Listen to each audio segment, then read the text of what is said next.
자, 일단 퇴직급여 충당금이 어제 퇴직급여 충당부채라고 이야기했었죠. 우리 장부상에. 그럼 이 퇴직급여 충당부채는 우리가 실제적으로 지출하는 게 아니기 때문에 추정경비인 결산조정 사항이에요.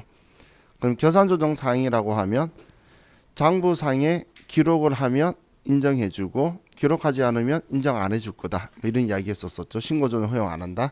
그런데 추정경비이기 때문에 그 한도가 있다라고 했어요. 계산서에 쓴다라고 해도. 근데 지금 현재는 우리 한도가 0원이다라고 했죠. 그렇기 때문에 우리 실제적으로 설정하게 되는 금액은 기본 베이스가 일단 송금으로 인정 안 할 거라는 거예요. 그럼 우리 송금으로 인정 안 한다, 인정하지 않는다라는 표현을 부인한다라는 표현을 쓸 거예요. 자, 그럼 충당금 산게 있는데, 자, 이 부분 다시 한번 더 보면 우리 퇴직급여 충당금은 회계 때하고 똑같이 누구의 퇴직급여 충당부채 모아뒀다고 따진 적 단 한 번도 없죠. 그래서 그런 거하고 상관없이 그냥 모여있는 충당부채를 먼저 끌어쓰고 그리고 나서 부족하면 우리는 비용으로 끌어갈 거란 이야기예요. 그런데 이번에 보시면 퇴직급여 충당금 중 이제 오늘 이거 관련된 거 이따 볼 거예요. 자, 보면 세무상 부인액이 있는 법인이 우리가 충당금을 과거에 설정했는데 충당부채를 세법에서 인정하지 않는 한도 초과 부분이 있었다는 거예요. 그런데 직원한테 퇴직금 지급할 때에 세법이 인정하는 금액을 초과해서 인정하게 되면 그러면 그 부분만큼은 과거에 부인했던 거를 추인해서 송금에 산입해 줄 수 있다는 거예요. 이걸 다른 말로 하면 세법이 인정했던 그 퇴직급여 충당부채 금액 있죠. 그걸 다 소진할 때까지는 부인액을 추인 안 해줄 거란 이야기예요. 그걸 넘어갔을 때에 추인해 줄 거다. 이렇게 생각하시면 돼요. 자, 그리고 뭐 3번은 크게 신경 안 쓰셔도 되고, 자, 그럼 퇴직금 지급 범위에 대해서 이야기할 때, 자, 지금 현재까지는 사실 비현실적 퇴사자에 대해서 세무 조정하는 거는 나오지 않았어요.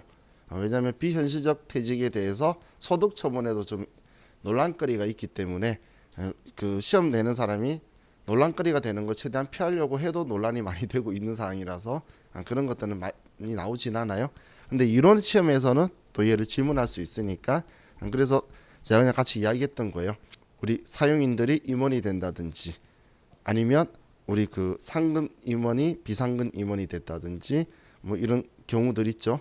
이 경우에는 현실적 퇴사로 보는데 근데 현실적 퇴사가 아닌데 비용 지급했을 때에 자, 우리 앞 시간에 퇴직급여 충당금 조정 명세에서 작성을 했었었는데 지금 오늘 작성하셨는데 지금 여기에 쓰는 거는 세법장부상의 기록 내역이다. 아이고, 기록 내역이다라고 했죠.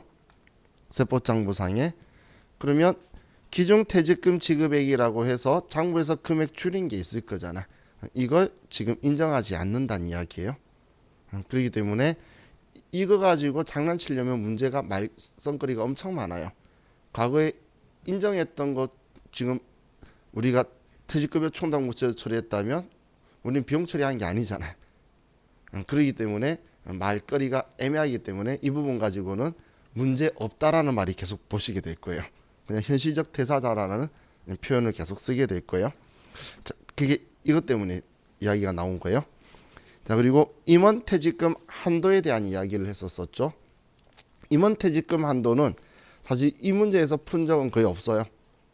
이 문제에서 나온 적은 없는데 우리가 추후에 그냥 소득금액 조정 합계표 문제라고 해서 지금처럼 서식하고 관련이 없는 조정 사항들이 있어요. 이제 우린 후반부에 가서 저와 같이 볼 건데 이거에 대한 문제에서 임원의 퇴직금 지급한 금액과 그리고 최근 1년간 급여와 근속 연수를 알려줄 거예요. 그렇게만 한 줄로 알려주면 이제 그 질문의 의미는 한도 계산해보고 초과됐으면 이제 이거에 대해서 임원퇴직금 한도 초과 상여로 소득처분하라고 문제가 나오는 거예요. 그래서 추후에 보려고 제가 여러분한테 흔히 말하는 물밑 작업으로 설명한 거고 나중에 문제 풀면서 얘 다시 한번 떠올릴 거예요. 그게 지금 여기에도 있는 건데 여기에서는 사실 실질적으로 나오지 않는 거예요.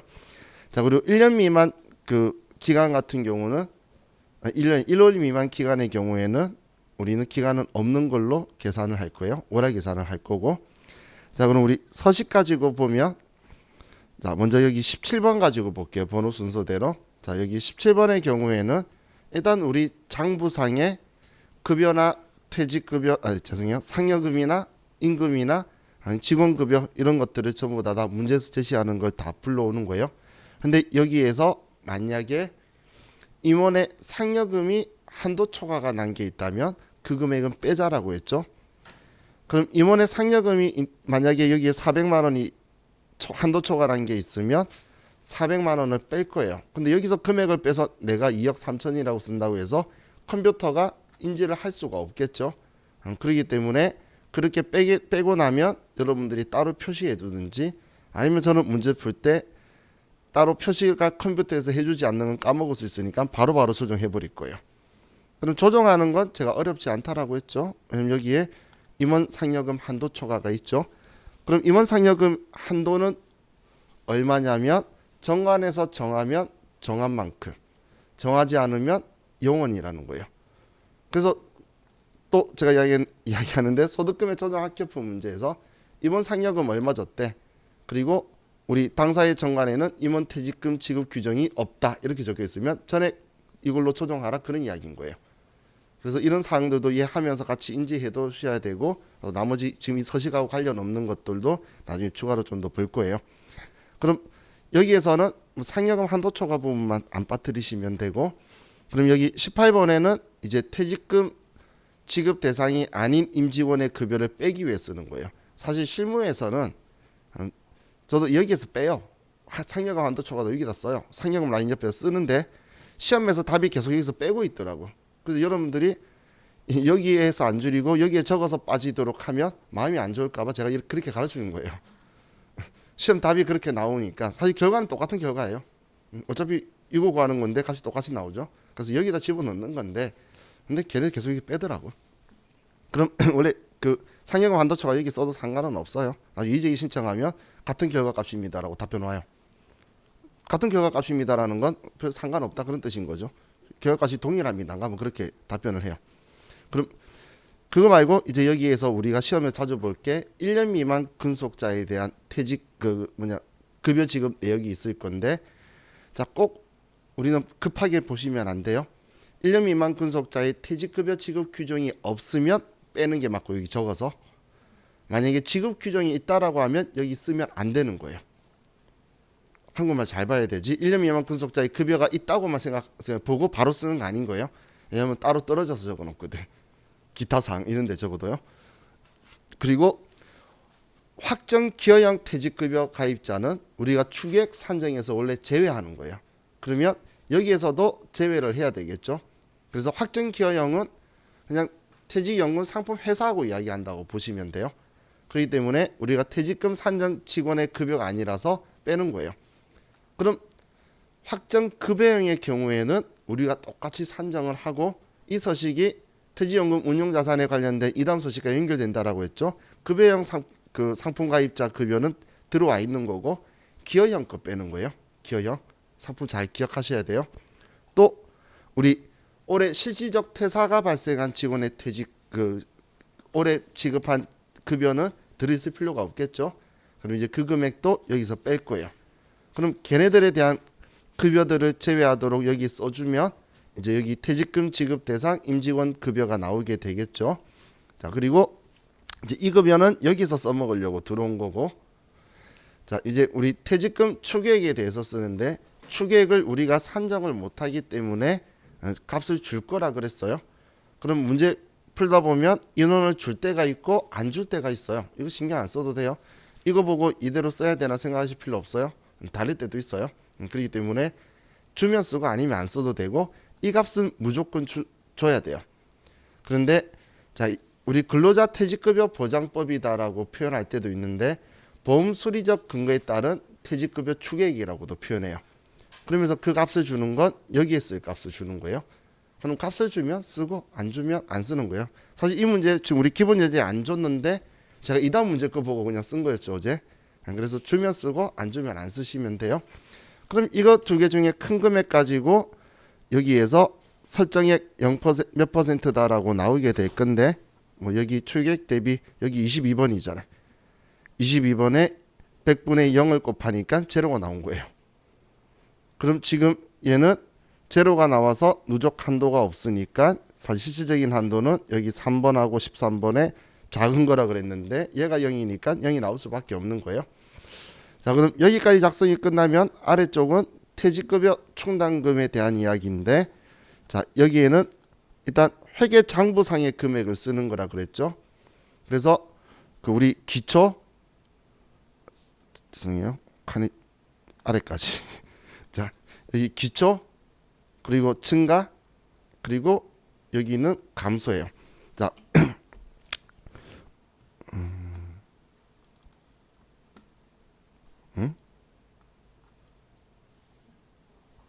어쩔 거예요?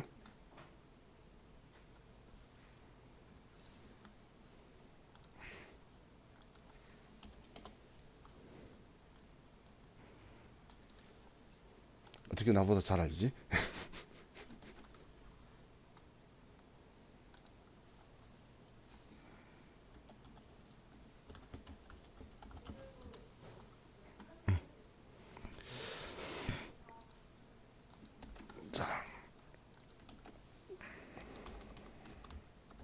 자, 우리한테 만약에 이렇게 T 계정으로 해서 퇴직급여 충당 부채 혹은 충당금이라고 주죠.